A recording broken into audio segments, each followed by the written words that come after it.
Buenas tardes, saludos cordiales a todos los medios que nos siguen online desde la Moncloa. Comparezco miércoles más junto al ministro de Sanidad para compartir con todos ustedes los asuntos que hemos tratado en el Consejo Interterritorial de Salud en el día de hoy, que hemos celebrado telemáticamente, también desde el complejo de la Moncloa, y en el que también ha participado el ministro de Ciencia e Innovación, Pedro Duque.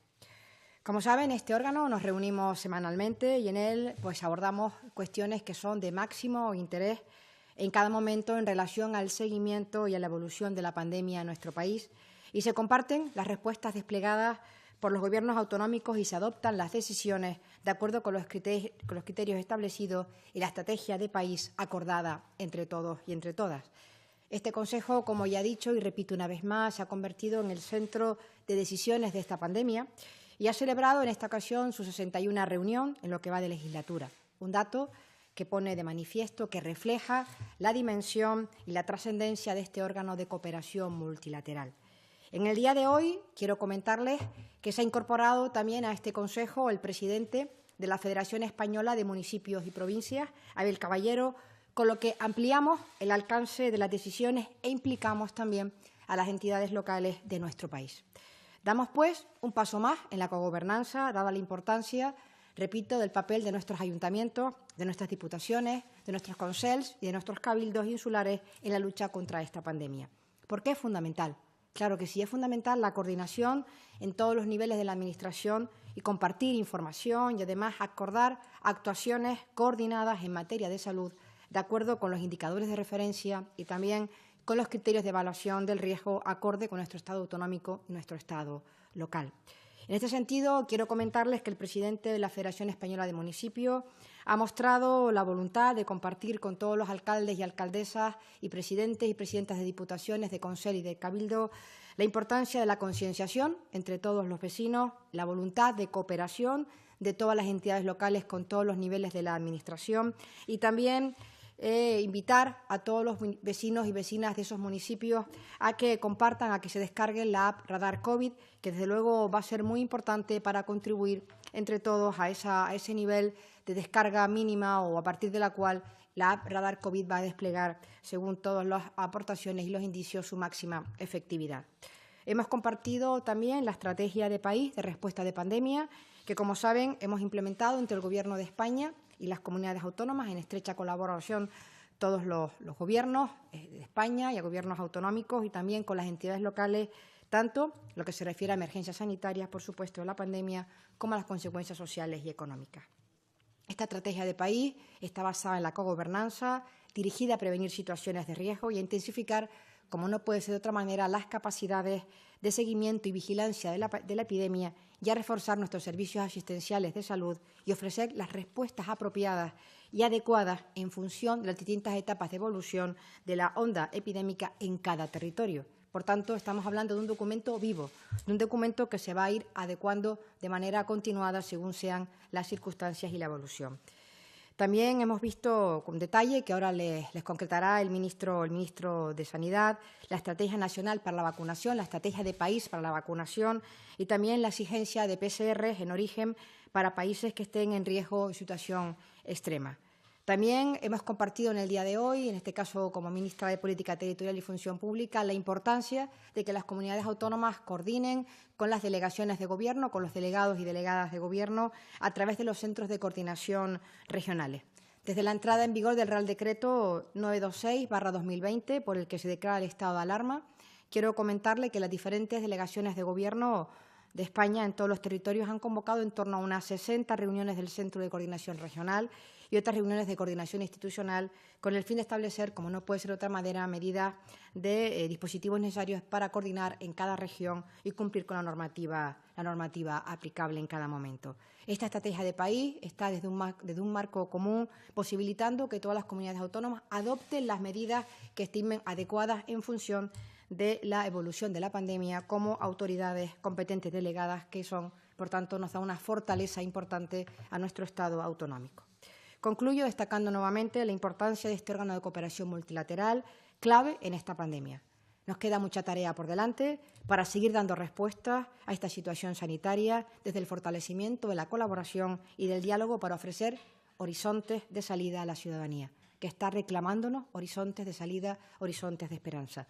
Somos conscientes que hay cansancio, de que hay fatiga, pero también estamos comprobando con toda la prudencia, que seamos capaces de que las medidas dan resultados. Pero hay que perseverar, hay que seguir con las medidas de protección, con la cultura de protección, que es desde luego lo que nos va a permitir llegar adelante hasta que las vacunas puedan estar con nosotros. En ese sentido, un llamamiento nuevamente en nombre del Consejo Territorial en la cultura de los cuidados. Por mi parte, muchas gracias, ministro. Muchas gracias, ministra. Pues yo también, en primer lugar, quisiera resaltar y subrayar positivamente la asistencia hoy a la reunión de la Interterritorial del Sistema Nacional de Salud del ministro de Ciencia y Innovación, Pedro Duque, para repasar el estado de desarrollo de las vacunas y también la incorporación relevante a este órgano de coordinación del presidente de la Asociación Española de Municipios y Provincias, no solo por el importante papel que juegan los entes locales en la lucha contra el COVID, sino también por las aportaciones que ha hecho en materia de explicar la contribución de los entes locales. Yo quisiera, en primer lugar, constatar que a partir de la reunión que hemos tenido, la discusión que hemos tenido y las intervenciones de los distintos consejeros, también a la vista de los datos que hemos dado a conocer, pues se confirma una estabilización a la baja de la situación epidemiológica en nuestro país. La incidencia acumulada, según los últimos datos que hemos facilitado, está en 514,25 casos por 100.000 habitantes en los últimos 14 días. Tendencia, por tanto, a la baja, pero que sigue siendo muy preocupante. Muy preocupante, sigue siendo el número de hospitalizaciones y de ocupación de UCI es un número alto, sigue habiendo un número relevante de personas fallecidas y, por tanto, hay que seguir manteniendo la guardia alta. Y no en un periodo corto de tiempo, sino que durante un periodo largo de tiempo habrá que seguir manteniendo unas medidas estrictas y habrá que seguir cumpliéndolas con toda eficacia. Esto es también el sentir mayoritario, a mi juicio, de lo que se ha expresado por parte de los distintos responsables, los consejeros de salud de las comunidades autónomas. Por tanto, una situación que efectivamente se estabiliza y va mejorando poco a poco, pero que tiene todavía que mejorar mucho más y va a exigir, por tanto, el compromiso de todos en el cumplimiento de estas medidas. La reunión de hoy ha estado dedicada a 3 asuntos fundamentales. El primero de ellos, hemos enviado una actualización de la estrategia estatal a las comunidades autónomas con las últimas medidas que han ido tomando.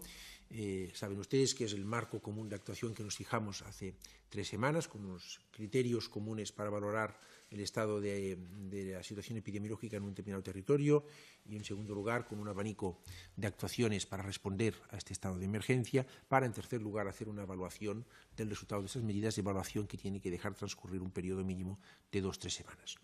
Un repaso rápido a las distintas medidas hacen ver un nivel muy alto de concordancia de las mismas. Por ejemplo, 3/4 partes de las comunidades autónomas tienen cierres perimetrales en su territorio. 2/3 partes de las comunidades autónomas tienen cierres perimetrales en el interior de su comunidad autónoma. Un 95% de las mismas tienen, todas excepto Canarias, limitación de la movilidad nocturna. Saben que ahora los distintos responsables autónomos, los presidentes, pueden, si lo consideran oportuno, levantar esta restricción. Todas, excepto Canarias, la mantienen. Todas también tienen limitación del derecho de reunión, a 6 personas lo más común, pero algunas a un porcentaje distinto. También todas ellas tienen limitaciones de aforos en distintos porcentajes de distintas actividades. Una tercera parte de las comunidades autónomas aproximadamente ha decretado el cierre total de la actividad de hostelería y casi 2/3 partes han puesto algún tipo de limitación a la actividad de la hostelería. Por lo tanto, son medidas, como no puede ser de otra manera, muy comunes, muy similares, puesto que se basan en este marco común de actuación, esa estrategia estatal que les comentaba antes. Por lo tanto, primer punto, actualización de la estrategia estatal, constatación de que se está actuando en base a los mismos indicadores, tomando unas actuaciones proporcionadas a la realidad epidemiológica y dando tiempo suficiente para ver el resultado de las medidas, ¿no?, como se está empezando a apreciar, por cierto, en los datos. El segundo punto fundamental de hoy, al que hemos dedicado la mayor parte del tiempo, ha sido a repasar la situación de las vacunas. En primer lugar, de la Estrategia Europea de Vacunas.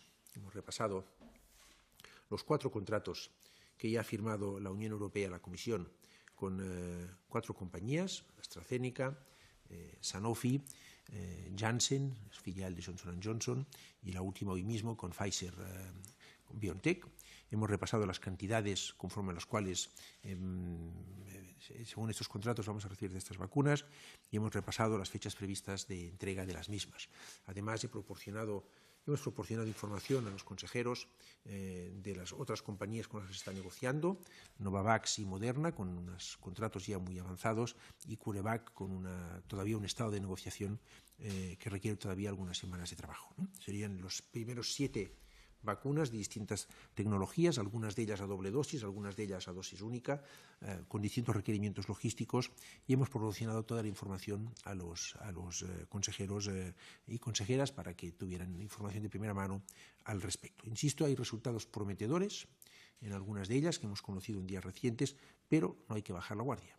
No hay que bajar la guardia porque la situación epidemiológica sigue siendo todavía muy preocupante y tardaremos meses en corregirla. En segundo lugar, el ministro Pedro Duque ha proporcionado información del estado de desarrollo de aquellas vacunas españolas, ¿no? Y ha informado que en el mes de enero podemos tener ya algunos ensayos, primer trimestre con seguridad, mes de enero con mucha probabilidad, algunos ensayos de fase clínica ya, por tanto con humanos, de algunos de estos proyectos de vacunación. También se les ha proporcionado toda la información.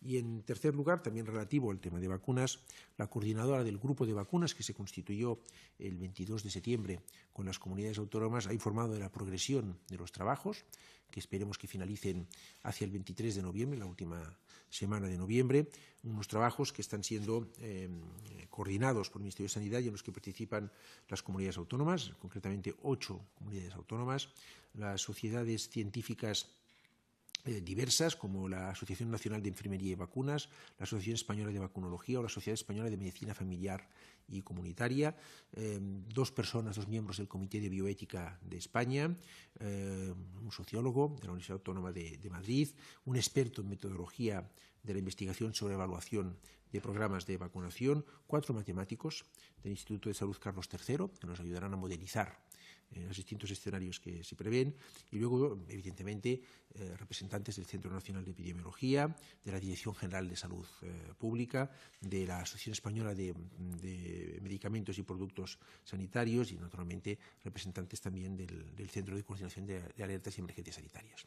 Bien, son trabajos que han sido intensos durante estas semanas, que van a estar alineados, evidentemente, con todos los criterios y las recomendaciones de vacunación europeas y que van a indicarnos qué grupos de población, de qué manera, por qué procedimiento tienen que ir siendo vacunados. Insisto, se ha informado por parte de la coordinadora de este grupo, la doctora Aurora Limia, del avance de los trabajos para que tuvieran información, la última información disponible los consejeros autonómicos. Estaremos preparados a finales de este año para iniciar los programas de vacunación en cuanto estén disponibles, cuando lo estén, las distintas dosis de vacunas. Y evidentemente también se ha informado del registro de vacuna COVID que vamos a poner en marcha, como ustedes saben, según lo acordado por el propio Consejo Interterritorial. Y el tercer capítulo de hoy ha sido informar al Interterritorial de la decisión que hemos adoptado, el Gobierno de España, de exigir a todos los viajeros que entren en nuestro país a través de aeropuertos o puertos, a partir del 23 de noviembre, una prueba diagnóstica de infección activa, una PCR, si provienen de un país de alto riesgo. Es decir, aquellos países que, conforme al Centro Europeo de Prevención y Detección de Enfermedades, el ECDC, están en sus informaciones periódicas coloreados en rojo en los mapas de riesgo que ellos indican, o si son de terceros países no de la Unión Europea, aquellos que tengan una incidencia acumulada en un periodo de 14 días superior a 150 casos por 100.000 habitantes. Todos estos ciudadanos provenientes de este país, para acceder vía aeropuerto o vía puerto en nuestro país, tendrán que tener una prueba diagnóstica de infección activa contra el SARS-CoV-2, una PCR. Se les va a exigir se les va a recabar esta información antes de embarcar en el correspondiente aeronave o barco para dirigirse a nuestro país. Si no, es una prueba que tiene que realizarse las 72 horas anteriores a la entrada en nuestro país por un laboratorio acreditado y cumpliendo unos requisitos que figuran en la resolución de la Dirección General de Salud Pública, ustedes encontrarán mañana publicada en el Boletín Oficial del Estado. Sí, a la llegada al aeropuerto, donde se seguirán practicando los controles que veníamos practicando hasta ahora, de temperatura, de documentación y visual, se apreciara que no tienen la prueba correctamente realizada, se les ofrecería la posibilidad de realizar una prueba diagnóstica de infección activa en el propio puerto o aeropuerto, una prueba de antígenos, un resultado en un periodo corto de tiempo, y se les impondría la correspondiente sanción y eventualmente se les denegaría el acceso si son ciudadanos provenientes de terceros países por no cumplir los requisitos que exigimos para entrar en nuestro país.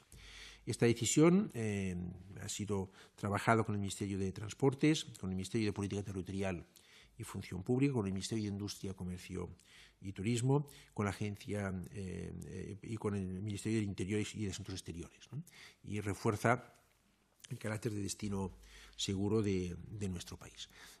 Es una decisión consecuencia de los acuerdos con nuestros socios europeos que concluyeron después de un periodo extenso de discusión y análisis el 13 de octubre con el acuerdo de exigir pruebas diagnósticas, pero en ningún caso exigir periodos de cuarentena. España se alinea con esta recomendación y decisión europea y pone en marcha, por tanto, estos mecanismos de mayor garantía de nuestro país como un destino seguro. Insisto, a partir del 23 de noviembre se exigirá una prueba diagnóstica de infección activa a las personas que provengan de países con un índice de riesgo alto.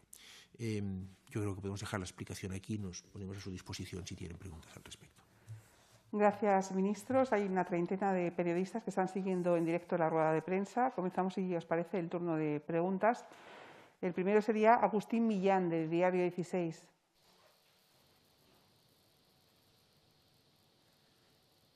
Hola, Agustín.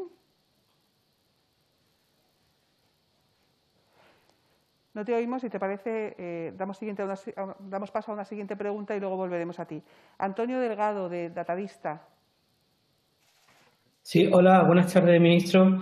Le quería preguntar si se ha tratado o se ha planteado en la interterritorial el informe de aerosoles que publicó esta semana el Ministerio de Ciencia, donde se plantea una serie de medidas, sobre todo en el tema del espacio cerrado, y la propia Comunidad de Madrid ha planteado esta semana el tema de pedir medidas obligatorias como medidores de CO2 en la hostelería. No sé si se ha tratado el tema o desde el Ministerio se va a tomar alguna medida en este sentido. Muchas gracias. Muchas gracias, Antonio, por su pregunta. Pues miren, en la interterritorial no hemos tratado hoy de este asunto. De todas formas, desde el Ministerio de Sanidad y desde el Ministerio de Ciencia se está siguiendo desde ya hace mucho tiempo con mucho detenimiento cualquier avance científico en relación al COVID-19, en particular el relativo al grado de contagiosidad a través de aerosoles, y ya desde hace bastantes meses nuestros protocolos incluyen una recomendación explícita de ventilar adecuadamente en todos los espacios cerrados. En particular, de una forma muy insistente, se lo recuerdan ustedes, en la acción coordinada en materia de salud pública que conjuntamente decidimos en relación a la educación presencial, donde se recomendaba una ventilación de como mínimo 5 veces al día. Por tanto, ya venimos desde hace tiempo recomendando ventilaciones adecuadas, pero hoy no hemos tratado este asunto. Volvemos a intentarlo con Agustín Millán, de Diario 16.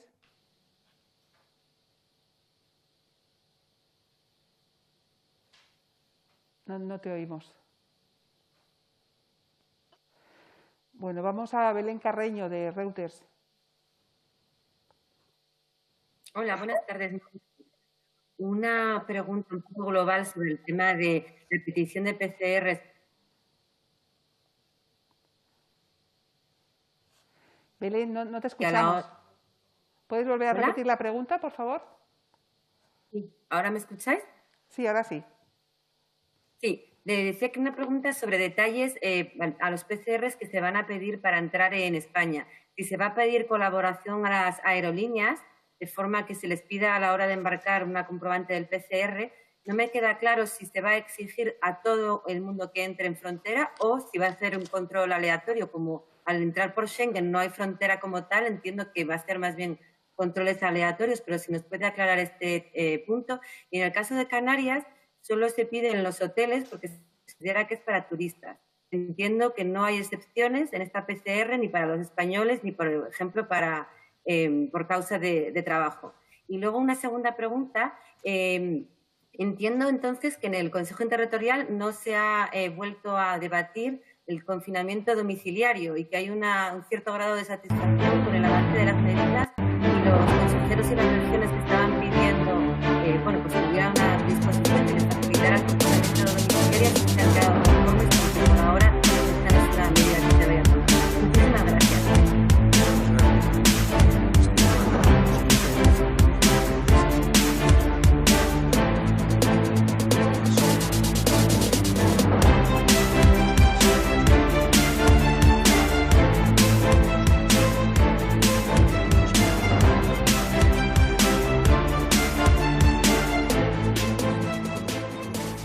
Esta PCR se tiene que hacer desde origen, 72 horas antes de viajar a España, y pediremos la colaboración de las aerolíneas y de los barcos de los buques para que antes de embarcar. Today, weightlifters from around the world, all youth aged, will be competing against each other in real time from their homes, their training centers, their gyms, wherever they can find weights and a platform.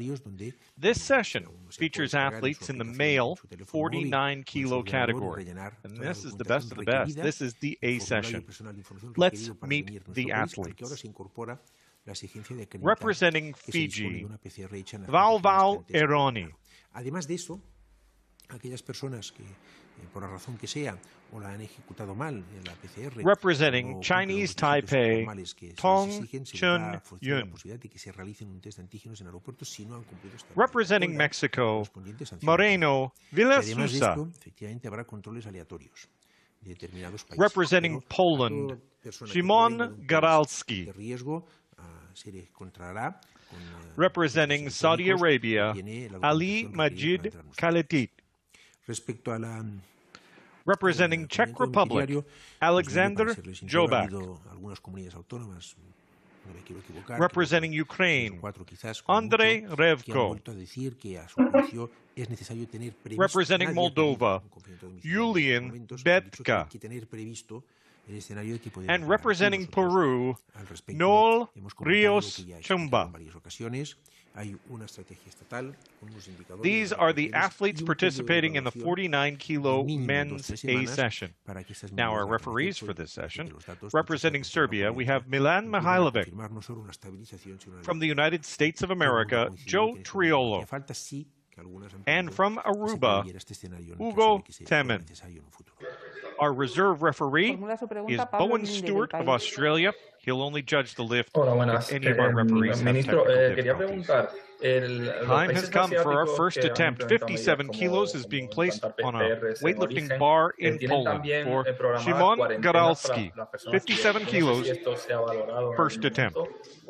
Y también me gustaría saber, Canarias, que va a poner en marcha ya esta misma medida a través de los hoteles y de las casas de alquiler, también a personas de otras comunidades autónomas. Yo no sé si hay otras comunidades autónomas que hayan planteado sumarse a que quien se aloje en esas comunidades también pueda... Garalski's lift is a good lift. 3 white lights. Gracias. Our next athlete calling for 60 kilos, Chinese Taipei, Tong, first attempt. Establecer un régimen común de viaje. Será el turno, el primer intento del representante de Taipei, tipo de las que hemos nosotros planteado y acordado hoy. Son medidas de petición de una prueba diagnóstica de infección activa, en este caso una PCR, a aquellos viajeros que se quieran trasladar de un país a otro. No la descartamos, por tanto, en estos momentos, para ser claro en esto. Respecto a la decisión que tomó la Comunidad Autónoma de Canarias, pues ya dieron en su día cuenta del porqué. That is a no lift for Tong at 60 kilos. He still has 2 attempts to come. Agustín Millán, el compañero de 16 con el que tenemos next athlete, 60 kilos, nos envía representing la pregunta Mexico, por escrito. Moreno En Galicia, los profesionales de Villasusa. atención primaria se dedican al rastreo, igual que en Madrid. Ayuso ha anunciado la contratación de gestores rastreadores COVID de atención primaria. ¿Qué opinión les merece desde el Ministerio de Sanidad? Muchas gracias. Pues no conozco la medida con exactitud. Las comunidades autónomas saben desde el 16 de julio y hace algunas semanas de esto que hay que desarrollar capacidades para rastrear adecuadamente las personas que son contactos estrechos de los casos confirmados mediante prueba diagnóstica. Y han tenido que ir haciendo este trabajo, algunas pues, apoyándose en servicios de atención primaria, otras contratando personal específicamente para ello. Cada uno lo ha hecho como mejor entiende. Todo lo que sea reforzar esto es una bienvenida. Nos quedan todavía meses por delante. El rastreo es muy importante y en ese sentido el Gobierno de España, como ustedes conocen, puso a disposición de las comunidades autónomas un complemento y un refuerzo a un trabajo que tienen que hacer ellas de proveerse de los recursos necesarios para hacer esta labor de rastreo mediante la formación de rastreadores militares que han sido ofrecidos y que han sido destinados a estas tareas a petición de algunas de las comunidades autónomas. Es el turno de Joan Guirado, de OK Diario. Sí, ministro, buenas tardes. En primer lugar, le quería preguntar por qué hace 4 meses, cuando lo pedí Isabel Díaz Ayuso, no eran necesarios los test en los aeropuertos y sí son necesarios ahora, cuando, según usted, solo representan el 0,09 de los casos importados de coronavirus en nuestro país. Y también le quería preguntar qué garantías tiene reales de que en enero España recibirá esas 20 millones de dosis de la vacuna, tal como se ha prometido, para empezar a vacunar a los más vulnerables de los sanitarios, cuando el presidente del Gobierno había dicho en su momento que este mismo mes ya recibiríamos las primeras vacunas. Muchas gracias. Muchas gracias, Joan, por sus preguntas. Mire, el control de la exigencia de una prueba diagnóstica de infección activa en aquellos países, ciudadanos, provenientes de países de riesgo, se hace ahora, y ya lo he explicado, me parece, después de haber llegado a un acuerdo con los socios europeos respecto a la movilidad. Pero voy a ser muy claro con los datos. Desde el 1 de julio en España se han importado un 0,08%. Los casos importados son un 0,08%. Se han controlado 5.205.292 viajeros. Han dado positivo en el control primario que se hace en nuestro aeropuerto, el triple control primario, 45.259 personas. Han sido valorados por Sanidad Exterior 843 personas y han sido derivadas a Comunidad Autónoma por sospecha 234 viajeros. Ponga usted estas cifras en relación con el número de casos que hemos tenido desde el 1 de julio. Los casos importados totales han sido desde esta fecha 4.327. Son casos, pero en relación a los que tenemos, creo que el porcentaje habla por sí. Ahora, después de llegar a un acuerdo con nuestros socios europeos, desplegamos esta medida que creemos que va a ser efectiva. El presidente del Gobierno fijó un objetivo en la última vez que se ha referido a este asunto, diciendo que en mayo habría en nuestro país, muy probablemente, si todo iba bien, fijó el horizonte de mayo para tener un nivel significativo de ciudadanos y ciudadanas de nuestro país con una vacunación. Y los datos que estamos conociendo no hacen otra cosa que confirmar este escenario. Para conseguirlo, en enero, si todo va bien, empezaremos este proceso de vacunación que hoy ha sido objeto de análisis en el seno de la interterritorial. Teresa Rubio, de la cadena SER, pregunta a través de audio, no de vídeo. Sí, entiendo que me oís, ¿verdad? Sí, adelante, Teresa. Yo quería preguntar sobre la estrategia de vacunación. ¿Qué han avanzado? ¿Cómo se van a distribuir las dosis? ¿En qué orden se van a vacunar los grupos de riesgo, sanitarios, niños? Si las enfermeras van a requerir algún tipo de formación para esta vacuna, es la primera vez que ponen una de este tipo. Y si está resuelto también, ministro, el tema del frío para mantener las dosis. Pues muchas gracias. Pues justamente esto es lo que se está trabajando desde el 22 de septiembre en el grupo de vacunación, cuya coordinadora, la doctora Aurora Limia, hoy ha explicado los avances sucintamente al conjunto de la interterritorial, ¿no? Se está trabajando justamente en qué grupos van a ser aquellos que reciban en primer lugar las vacunaciones, en aspectos logísticos, que estamos también discutiendo en función del tipo de vacuna que vamos a recibir, de la formación específica que tiene que proporcionarse a los profesionales sanitarios que la administren. Todo esto es lo que está siendo objeto, cómo se comunicará a la población todas estas medidas. Todo esto es lo que está siendo objeto de discusión en este grupo de trabajo con las comunidades autónomas, las sociedades científicas, expertos de modelización matemática, expertos en bioética, expertos en sociología y, evidentemente, responsables del CAES, de la Agencia Española de Medicamentos y de la Dirección General de Salud Pública del Ministerio de Sanidad, ¿no? yo creo que en un periodo corto tendremos ya este primer borrador donde se va a dar respuesta a todas estas preguntas y lo daremos a conocer una vez acordado. Siempre en línea con lo que decidamos en Europa. Respecto a la logística, los distintos tipos de vacunas plantean exigencias logísticas distintas. Algunas de ellas pueden ser distribuidas y conservadas a una temperatura de entre 2 y 8 grados. Algunas de ellas tienen que ser conservadas a una temperatura de menos 20 grados y algunas de ellas tienen que ser conservadas a una temperatura de menos 80 grados. Y una vez empezado a administrar las vacunas en los lotes que le van llegando, también tienen un tiempo de conservación y un tiempo de espera, digamos, un tiempo en que pueden administrarse determinado. Todo esto también se está trabajando con las compañías proveedoras y con el grupo de coordinación para organizarlo de una forma que sea lo más eficaz posible. Último turno de pregunta para Adaya González, de la agencia EFE.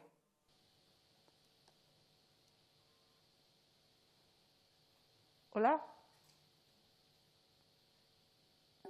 ¿Hola? Hola, sí, te escuchamos. Adelante, Adaya. Sí, hola, buenas tardes, ministro.